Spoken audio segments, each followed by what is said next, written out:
Naghahanap ka ba ng mga utangan kung saan nag-a-approve agad-agad ng 3,000 kahit ikaw ay first-timer borrower?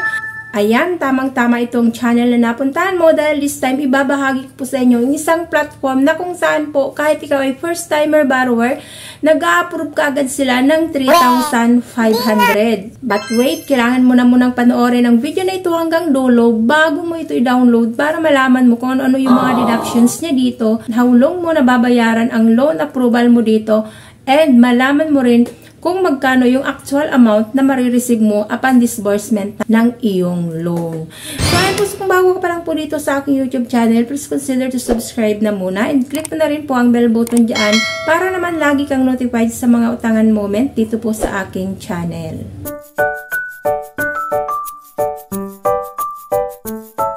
Disclaimer na muna, so hindi ko po ito pinopromote at hindi rin po ako ahente ng platform na babanggitin ko sa video na ito dahil ako po ay katulad nyo rin po na mangungutang lang din dito. So it's up to you na po or decision nyo na po yan kung susubukan nyo rin po itong utangan or hindi.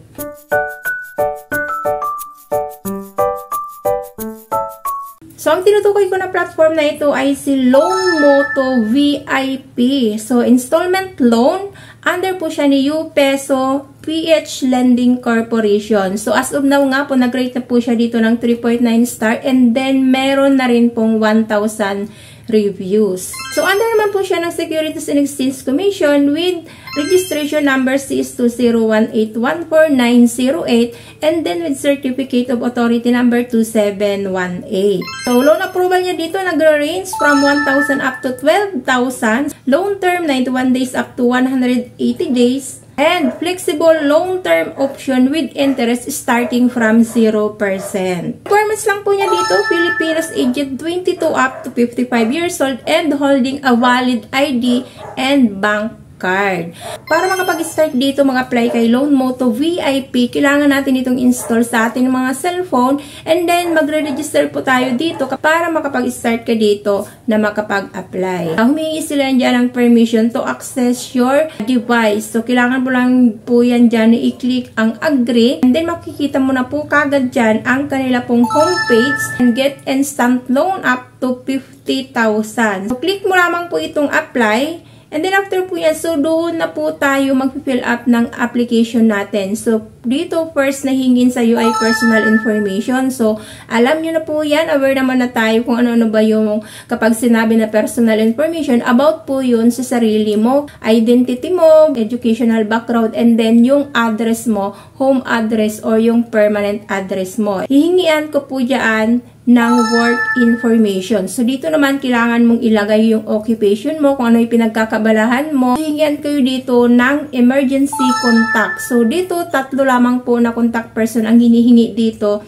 ni Loanmoto VIP. So, lagi nating pinapaalala na yung mga kamag-anak or yung mga kasamahan nyo na lang po sa bahay, gawin yung contact person para naman aware kayo at namumonitor nyo kung sino-sino yung mga possible na caller na tatawag sa kanila. Kailangan nyo pong mag-upload ng 1 ID card photos. Allowed naman nila is TIN number, passport, UMID ID, SSS card, and driver's license. So, mamili po kayo dyan. And next po is payment option. So, dito, kailangan mong mag-provide ng method of payment kung saan mo gustong i-receive ang iyo pong loan disbursement. So, allowed naman nila is GCash, Paymaya, Coins, PH, GrabPay. And meron din silang bank transfer. So, ayun nga po. So, agad-agad, wala pang 2 minutes na nag-apply ako dito ngayon. Meron na kagad silang loan approval na 3,500.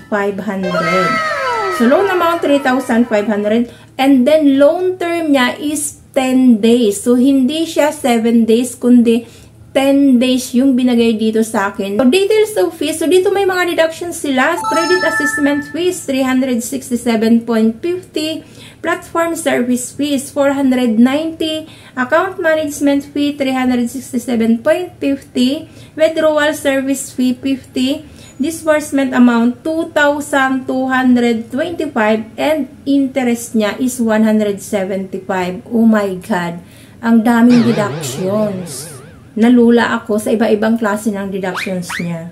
Meron din siyang binigay na 2 installments, so repayment information. So, ginawa niya ring 2 installment. Binigay nila na first repayment dito is on March 20, 2024, which is na 3,674.63. So, after 10 days nga po yun.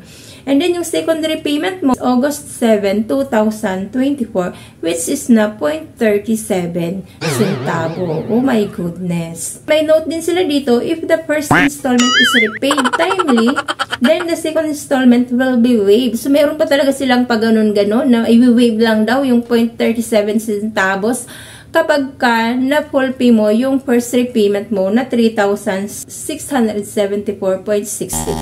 So, ayan, malinaw naman na pinakita nila yung detalye ng deductions nila dito. Hindi mo daw po na marireceive in full yung 3,500 dahil ang actual amount na marireceive mo lamang is 2,225. Within 10 days, kailangan mong ibalik yung 3,674.63. Nung tinutal ko yung lahat ng deductions niya, so ayan, so 367.50 plus 490 plus 367.50 plus 50 and then plus 175. So, umabot po siya ng 1,450 total deductions.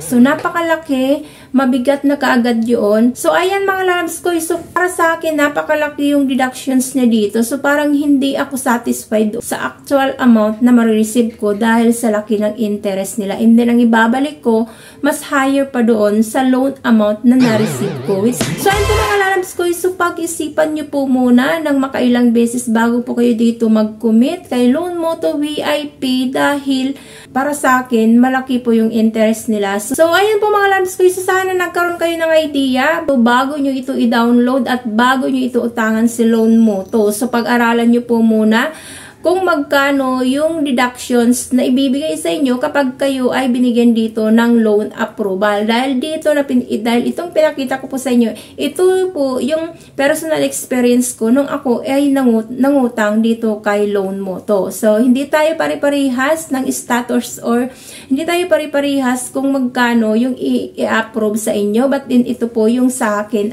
actual na pag-apply ko dito kay Loan Moto. So, ayan, pag-isipan nyo po muna, pag-aralan nyo po muna bago nyo ito i-download at bago nyo ito utangan si Loan Moto. Para naman at the end of the day, wala po kayong pagsisihan na nakapangutang kayo dito. At least dito, nabigyan tayo ng idea na ito yung magiging deductions niya at ito yung magiging actual amount na marireceive mo sa iyong GCash account. So, ayan na po muna mga lalabs ko, yung video natin po for today. So, sana nakatulong, nagkaroon kayo ng idea.